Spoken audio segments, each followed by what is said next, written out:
DCM D K Shivakumar ಒಂದು ವಿಚಾರವನ್ನು ಪ್ರಸ್ತಾಪ ಮಾಡ್ತಾರೆ. ಲಕ್ಷ್ಮೀ ಹೆಬ್ಬಾಳ್ಕರ್ ಕ್ಷೇತ್ರದಲ್ಲಿ ಸಿಟಿ ಅವರನ್ನ ಬಿಟ್ಟಿದ್ದೇ ಹೆಚ್ಚು ಅಂತ. ಅಂದರೆ ಅವ್ರ ಉದ್ದೇಶ ಏನಿತ್ತು? ನನ್ನನ್ನು ಕೊಲೆ ಮಾಡುವ ಉದ್ದೇಶ ಇತ್ತಾ? ಅದಕ್ಕಾಗಿಯೇ ಹೀಗೆಲ್ಲ ಮಾಡಿದ್ರ? ಅದಕ್ಕಾಗಿಯೇ ನನ್ನನ್ನು ಐಸೋಲೇಟ್ ಮಾಡುವಂಥ ಪ್ರಯತ್ನ ಮಾಡಿದ್ರ?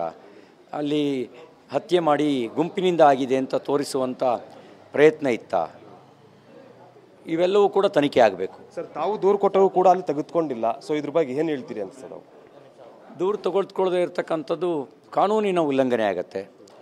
ಸಮಾನ ನ್ಯಾಯ, ಸಮಾನ ಹಕ್ಕು ಇರುತ್ತೆ. ಸಮಾನ ಹಕ್ಕು ಮತ್ತು ಸಮಾನ ನ್ಯಾಯದ ಉಲ್ಲಂಘನೆ ಇದು.